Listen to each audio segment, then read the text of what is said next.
হে পিতা, ক্রুশে তোমার পুত্রের রক্ত আমার সম্পূর্ণ আরোগ্যের জন্য যথেষ্ট। হে প্রভু, এই মুহূর্তে তোমার আরোগ্যময় হাত বাড়িয়ে দাও। আমার শরীরের প্রতিটি অংশে, প্রতিটি কোষ এবং টিস্যুর মধ্যে শক্তি সঞ্চয় করো, আর আমাদের শরীরের প্রতিটি অঙ্গ প্রত্যঙ্গকে সক্রিয় করো এবং আমাদেরকে স্পর্শ করো। হে পিতা, আমার শরীরের মাথা থেকে পা পর্যন্ত যেখানে ব্যথা বা যন্ত্রণা রয়েছে সেখানে ছুঁয়ে দাও। প্রভু, তোমার বাক্য গীত সংহিতা 107:19-20 এতে বলা হয়েছে, যখন আমরা বিপদে পড়ে তোমাকে ডাকি, তখন তুমি তোমার বাক্য দিয়ে আমাদের সুস্থ করবে এবং নিশ্চিত মৃত্যু থেকে আমাদের উদ্ধার করবে। হে পিতা, বাইবেলে আমি অনেক অলৌকিক আরোগ্যের কথা পড়েছি এবং আমি বিশ্বাস করি যে তুমি আজও একইভাবে আরোগ্য করছো। আমি বিশ্বাস করি যে এমন কোনো অসুস্থতা নেই যা তুমি সুস্থ করতে পারবে না। সমস্ত বাইবেল তোমাকে মৃতদের মধ্যে থেকে পুনরুত্থিত করার কথা বলে। তাই আমি এই পরিস্থিতিতে আমার সুস্থতার জন্য অনুরোধ করছি। হে সর্বশক্তিমান প্রভু, তুমি আমার আত্মা এবং দেহের আরোগ্যকারী। তুমি সেই ঈশ্বর যিনি নিচে রাখেন এবং ওপরে তোলেন, যিনি শান্তি দেন এবং আরোগ্য করেন। তাই হে প্রভু, তোমার অসীম দয়াতে আমাকে সুস্থ করো।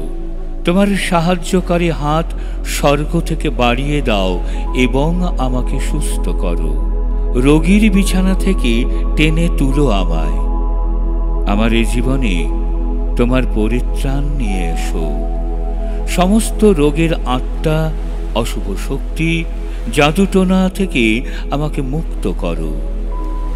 তোমার পবিত্র রক্ত দিয়ে আমার জীবন থেকে শয়তানের সকল বন্ধন ভেঙে ফেলো এবং তোমার পবিত্র যিশু নামের গুণে আমাকে উদ্ধার করো। কারণ প্রভু, সব নামের ওপরে তোমার নাম। আকাশের নিচেও মানুষের মধ্যে কেবলমাত্র একটাই নাম, আর সেই নাম পবিত্র যিশু নাম। যেই নামের মধ্যে শক্তি রয়েছে, ক্ষমতা রয়েছে এবং আশ্চর্য কাজ রয়েছে। হে পিতা, আমরা বিশ্বাস করি যে আমাদের জীবনের জন্য তোমার পরিকল্পনা মঙ্গলের জন্য, এবং তুমি যে কাজ করো তা ভালোর জন্য করো। তাই হে প্রভু, আমাদের বিশ্বাস বাড়িয়ে দাও, যেন আমরা তোমার উপর নির্ভরশীল হতে পারি। তোমার বাক্য বলে যে কোনো অস্ত্রই তৈরি হয়নি আমাদের বিরুদ্ধে টিকে থাকতে পারে। হে প্রভু, আমরা তোমার বিশ্বস্ততার জন্য তোমাকে ধন্যবাদ জানাই। তোমার করুণা এবং অবিরাম ভালোবাসা সব সময় আমাদের সাথে থাকুক। সমস্ত গৌরব, সমস্ত মহিমা একমাত্র পিতা তোমারই হোক। প্রভু যিশুর শক্তিশালী নামে আমরা এই প্রার্থনা করি, আমিন।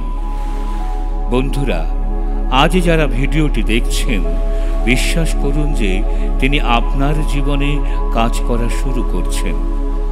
আর যখন আপনি সেই বিশ্বাসে চলবেন, তখন আপনি দেখবেন আপনার জীবনে ঈশ্বরের আরোগ্যের পরিকল্পনা পরিপূর্ণ হবে। আমি আপনাকে মনে করিয়ে দিতে চাই যে আপনি একা নন। খ্রিস্টীয় বিশ্বাসী হিসাবে আমরা আপনার পাশে আছি। যদি আপনার কোনো নির্দিষ্ট প্রার্থনার কোনো অনুরোধ থাকে,